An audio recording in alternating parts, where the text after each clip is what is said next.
question's sort of a little bit like which came first, the chicken or the egg, but I know in your last book you talk a lot about education and like the right direction that education could go for in terms of mental health particularly. In terms of like mental health particularly, but like which comes first? Is it an education system that promotes, people being able to fill their full attributes, or is it inequality that comes first and being able that everyone, no matter what background you have, is able to achieve what the attributes is? Which comes first? Do you tackle inequality or an education system that can benefit everyone regardless of economic background? Thank you. Well, thank you. It's a really crucial question. I mean, I don't know the answer to which comes first. I would say that they are intimately connected and both have to be attended to. And they're connected because an unequal society needs a justifying ethic, which is that we are born unequal. And some people deserve to be at the bottom and some people deserve to be at the top.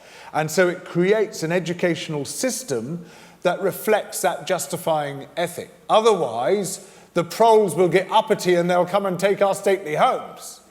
That's the approach, basically, that has been driving educational policy. A lot of it based on straightforward scientific fraud, justifying selective education. Now, my big complaint about the education system, which I articulated in my last book, was that it recognizes only one variety of intelligence. Now, I was very lucky because it just happened that my variety of intelligence was the kind that it recognized. I got an analytical mind, a very linear mind, I'm hyperlexic. I started reading from a very early age. I'm totally comfortable with the written word.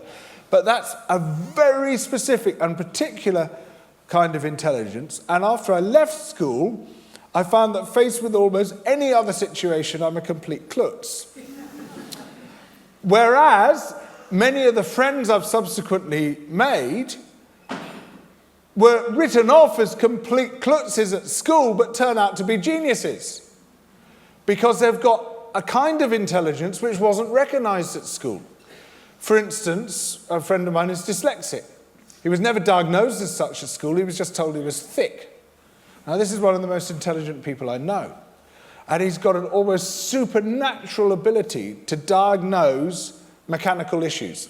Any machine, any engine, anything with moving parts, anywhere where I become immediately lost, he can just home in and say, okay, the problem's here. What you need to do is this. And he can just see it all in 3D. He's got this spatial mind.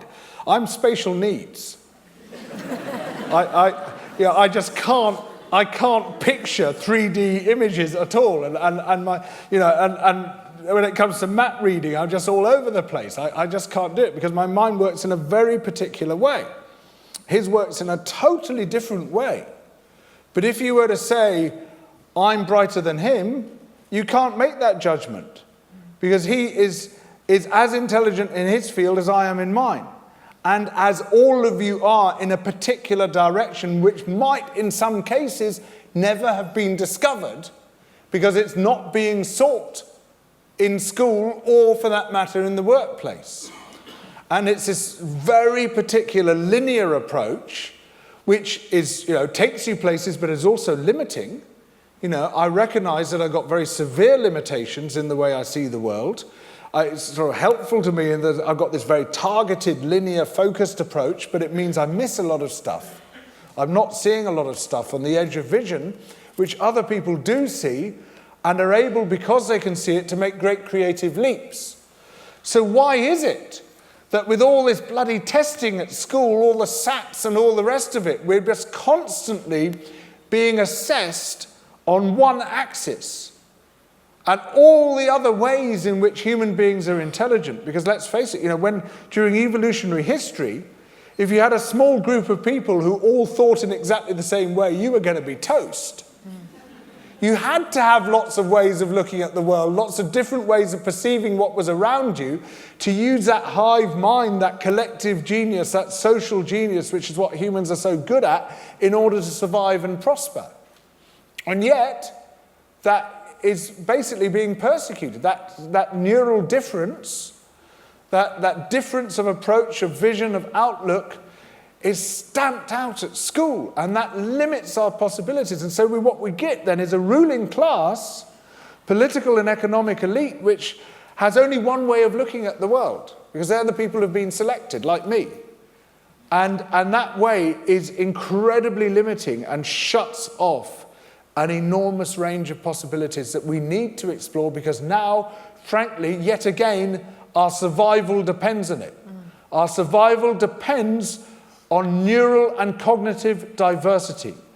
And isn't it interesting that the new 16-year-old leader of all this has got Asperger's?